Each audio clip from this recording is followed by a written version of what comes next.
Hi, thank you for reaching out. I don't think I've gone in depth about bottom dysphoria specifically before, but I have an interview with like a big media company coming up, and I'm gonna talk about it. So why not talk about it here? So before I get into it, I'm gonna try as best as I can to relay or illustrate what gender dysphoria feels like in general. And obviously, I can only speak from my experience, but this is the best way I've found to describe it to help others, understand. So, a lot of people, when they try to explain trans people experiencing dysphoria, they'll say something like, "Oh, imagine if you wake up one morning and you're just the opposite gender." And, like, I think that's not rational at all. Because obviously, if that happened, you'd be like absolutely fucking terrified. And like in real life, when you've lived your whole life experiencing dysphoria, it's a much more somber, and just chronic and lingering experience. When you tell people that you're dealing with dysphoria, a lot of times they get it confused with dysmorphia, or they just generalize it as like an insecurity. Okay, so some flaws that I have that, like, get in the way of my self esteem sometimes. I have a double chin. I don't like that it sometimes covers my neck tattoo. I get acne sometimes.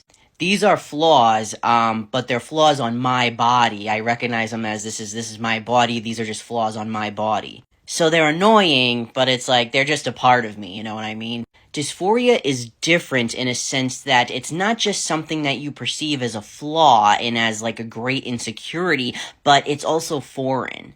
Like it's not supposed to be there.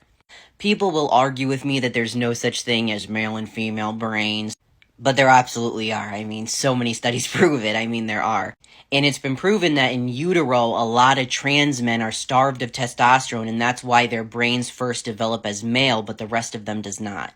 So when you go through life and your body doesn't match your brain and you're constantly fighting with that fact, then things like, if you have the wrong bottom parts, top parts, it's not just that it's a flaw, but it doesn't belong there, and it's a constant reminder of the battle you're currently in. So it's not just like, oh, this is an insecurity, I don't like it, I hope to change it one day. It's consuming, it's angering, it's depressing. That's what dysphoria has been like for me.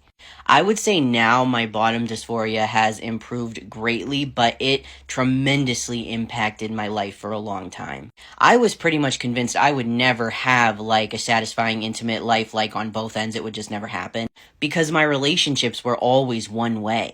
Before I transitioned, when I was living as a woman, and this does not reflect any men I've been with. They shouldn't take it to heart or like think it has anything to do with them.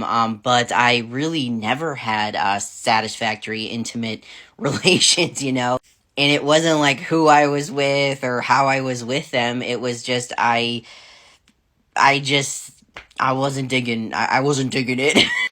I did not find being with cis men really that enjoyable at all. It was kind of sort of like a game, like something I felt I had to do, a chore. I was supposed to do this. There had to be a way that I could learn to like it if I just forced myself to do it. So that's how I was living then. It was just not, complete detachment, no satisfaction. Then during the times when I would present as a masculine lesbian, it was once again one-sided because I was a touch me not. A touch me not meant that I didn't let people touch me, intimately because I had such intense bottom dysphoria. I mean, obviously, I loved looking at women. I mean, they're gorgeous and everything, but, intimately, like, what did I get out of it? Like, honestly. I remember one of the hardest parts of my transition was thinking that I had to come to terms with that, at least in this lifetime, I would never experience an intimate, relationship with anybody that was satisfying for them and me. And I remember that being like very depressing, like, cause intimacy is a big part of life for a lot of people. And, to think that I would have never experienced that was just really an awful feeling. If I had to say what truly improved my bottom dysphoria, it's being with another trans man, honestly. And I know, like, that might not be good advice, but maybe talking about how my husband is able to connect with me and understand me better than others, maybe that can help a little, I guess. So as you can see, I lived a lot of lives, a lot of lives. I've been with many people, I've presented as many different people. But after that long ass road, My husband is the only person I've ever been with that like I just feel like he understands me because he deals with the same things. He understands me and connects to me on a level that I've just never had with anybody else. And he's the first one that like I've been with where intimacy to me doesn't seem like a chore. It's not something I have to do if I don't want to do it. And I would say like the number one ways that it is helpful other than him just like getting it because like he's in my shoes literally is that he's very understanding. Like, if there's a period where maybe my dysphoria is bad, then he doesn't push it.